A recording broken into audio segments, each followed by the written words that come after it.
and welcome to Geekatplay Studio Tutorials. And this is a short tutorial, just share some of my tips when I'm creating lighting, how we can create very simple dramatic lighting and very fast. Just go over some settings. What normal to do, let's create a few terrains. And I'll just create terrain stretching, and it won't be a lot to do, just literally couple terrains. Positioning so we can kind of work on them. Okay, right here we'll take camera and maybe position slightly up. Okay, so right here we have our camera. Notice it's set on 37 meters. We can also bring it a little bit down more or up. It depends how you like it, but this is kind of need to know because when we start fog, for this, it's you'll see the different. Okay, let me bring this a little bit down. There you go, so we can preview. The one nice things about if you do photography in real life, it's what called golden hours. The golden hours, it's a hour before sunset or sunrise, when it's all this time when the sun just coming can have a perfect angle. So we'll go to duplicate that. So the one, what I'm going to do is set the light, and you notice it's kind of going towards camera. So I have this nice shadowing up here right here. It's give it perception on 3D. Again, we render and a 2D, and wherever we play with the light, shade, and shadows, it's giving us this perception of the 3D. So first I set right here and bring sun maybe about 15 degrees down. So this is creating this what called golden hour. You can see view very accurate in physical conditions, so it's creating nice this lighting, golden lighting for us.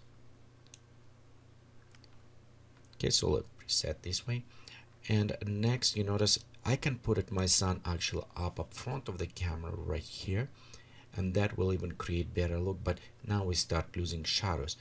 It doesn't mean I don't do this in some, but for this I want to show you with the properly shadow settings. So how we can create this lighting that can work almost for any purpose, and it will look very nice. So right here we preset a sun in a position a little bit 15 degrees and a little bit towards camera, so it's cast up front shadows. Next we'll go to atmosphere editor. I won't touch any of the terrain of the materials on terrain. We'll just leave it default and only work with the atmosphere. As usual, set to global radiosity, and you notice we have it next light balance where I'm going, and we can go all the way to the ambient, which is nice if you create a swampy look, but actually I prefer just slightly go over to sunlight to create a little bit stronger shadows. Next, ambient light, it's what create overall cover, and I find for myself that desaturated, a little bit darker, will give it us stronger colors and more interesting shadow effect. So it's normally how I preset. In some cases you can play around. If for example we'll go in creating snow, I probably will set my light wider, ambient light, but again in this case a little bit desaturated blue, darker will work well, will bring all this color contrast. Okay, we also in some cases we maybe want to use increase shadow smoothing, depend how hard or plans whatever it's done, but for now we'll just leave it alone, all other settings. And next step we'll go inside the clouds. This is a very personal touch in the clouds. I do like add a little bit more natural clouds. Sometimes I add a stronger look, but let's say we have it right here, you have a nice lighting going, and this is beautiful in some cases, but I find out that creating almost no density, just very light clouds on the sky, give it us clearer look. As well we have this nice kind of feel uneven on sky, a little bit natural look. Again, if clouds is lower like 200 meters here, we'll have it, we want to pop up a little bit more details, so we'll have it more details on the cloud. And if they're going higher, you want to reduce them. Other things interesting I noticed is the render time. If we have a 200 meters, the render will kind of take a little bit time. So if you increase even to 500, you're actually decreasing your render time. So I'll put it a little bit up to 400.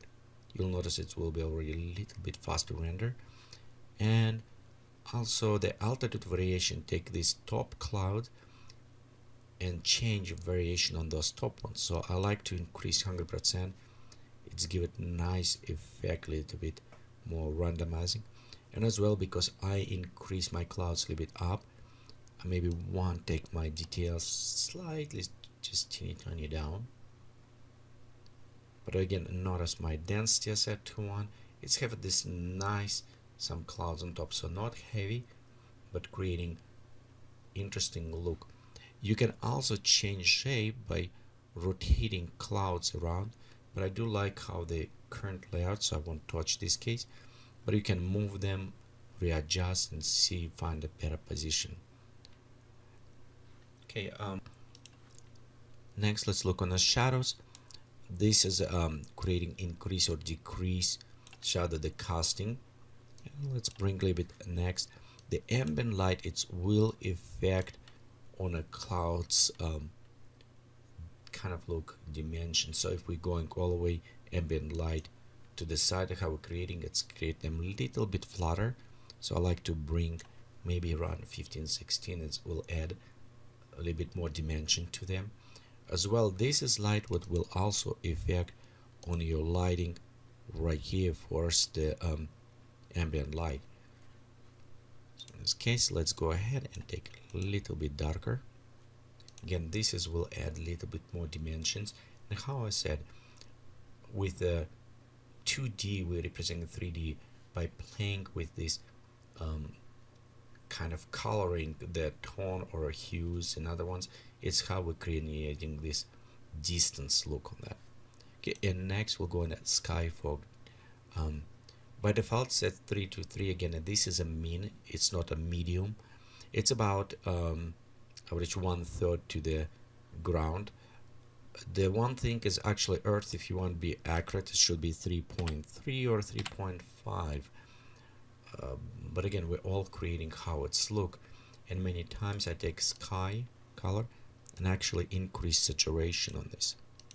You'll notice it will add pop up more bluish color to us. Again, this is for the illustration more look, so it's give it higher contrast in the colors. But these bring all these colors in. If you think it's too strong, you can slightly reduce, or if you desaturated them, you will have a little bit more yellowish look. Right here, decay, it's what have this on the bottom creating level. You can decrease, increase mean, and you notice mean is actually higher than sky, so you can bring down, but it will create more coldish look, not too warm. And compensate to this, we can just pop up a little bit more to 92, so it will have a little bit less yellowish on top, but a little bit more concentrating right on the middle area. Okay, the haze, it's great overall through all atmosphere, kind of the color restoration and details. Depend what you want to create. In some cases you create rain, snow, you maybe want to increase. As well, in some cases you can increase and work with the glow intensity on the sky. Let's leave as default now, but I want to increase a little bit on the fog. Notice before how I say you have 326 meters set, and this is going again from the altitude. If camera too low, you probably want a little bit decrease this. In this case, you'll have it clear and more concentrating on the bottom. And our camera, you remember, it was about 9 meters. If it was on 36, I probably want decreasing, and we can increase ground density. This is what will create this kind of effect right here, distance close to the ground. Okay, but I don't want to pollute too much of the sky, because if I increase my meters, you'll notice overall my sky start polluting with this, and I don't want it that effect. I just want effect on the bottom. So based on camera, I'm probably set maybe a little bit like this, 100. 16, something like around that. So affecting bottom only. The glow intensity is interesting because this is glow intensity. It's feel how much intensity will go from the object source of the light, and the scattering is how far this glow will spread. So if we set, for example, to 1 or not spreading, it will glowing around the sun in this case, more glowing, but it doesn't go through the atmosphere. So in this case, if I want spread a little bit more, I can increase, and it show me how much it's spread. And again, intensity, it's how much power will, so it's amount of how fast is decay. Again, it's depend what you're going after. You want set. One interesting options about this is this glowing intensity, everything, it will affect not just the sky, the particles in the air. So if you increase haze and you also increase the glowing, you'll notice, like right here, let's increase glowing and scattering. You'll notice how in right here some areas it will start glow. So right here you can see how we're going. In this, what is meaning in that case, if you're creating kind of like desert look or something, you maybe want to increase haze to create some look of particles glowing inside again. And for the clear air, we want to go right maybe around here to preset. If you start playing a little bit more with these settings, you will notice how they will affect. And again, I do recommend understanding relationship in some case from glow intensity and haze and fog, because this is produce amount of particles in atmosphere, and this is how these particles will glow in that atmosphere. So again, let's do this. Right here, I want effect on the sky, even it's all same kind of, I like to add a little bit more glowing light, going like gradients going from this point up. So for this, we'll take our scattering, increasing slightly and increase slightly on a haze. So you notice right here we start creating this grading from light going up that area. The next what I like to do is add distance now to our terrain, and a distance will go with the desaturation and loss of details. To do that, we'll take aerial perspective and increase slightly and show or a 6, and we'll see how much it will affect. You can see we have a very nice effect, but we'll too fast start losing details up front. So on this case, I'm going to decrease just to try balance, so we have more details up front and less on the back, give it a little bit better perspective. This number, you can notice slide go up to 10. However, you can type inside, which you can see how much aerial perspective is changing in this case. So if you think you needed more, you can type in. Quality boost, this will affect your atmosphere and in clouds. By default is set 1, and I recommend keep it to -1 till you're practicing. But when you go render, set this at least to 0, so you won't have this grain inside your clouds. The higher is better quality, but again, that will take a longer time to render.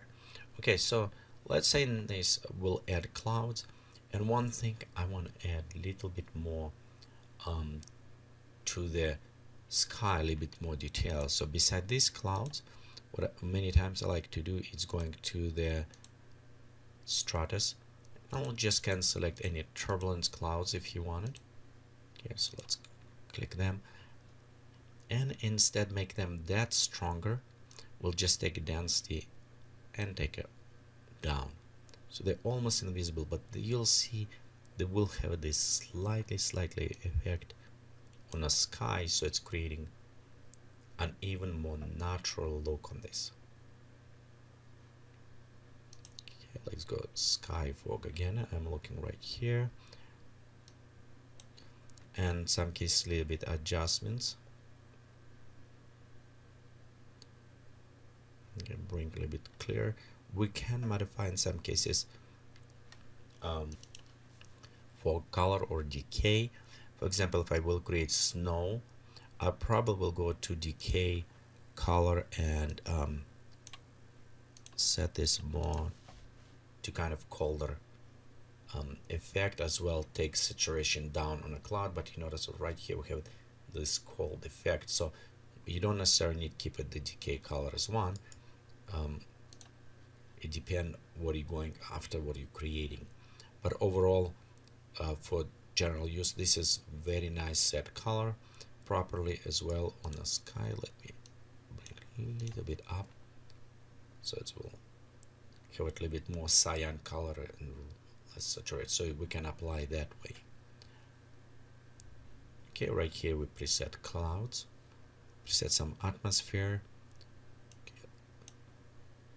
Okay, we have a nice glow set.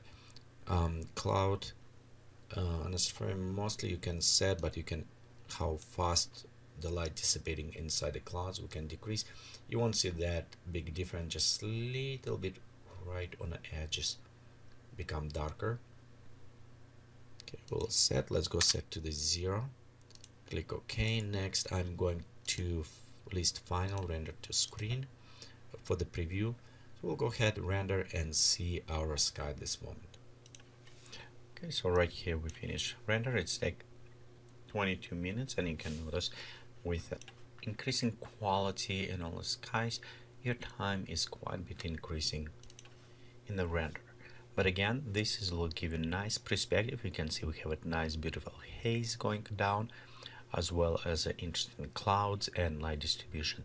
And this is one of the preset, and hopefully this will give you a nice beginning so you can explore and create your own astonishing some skies design and sunset. Thank you for watching this tutorial from Geekatplay Studio. Please remember, visit us on the web is www.geekatplay.com.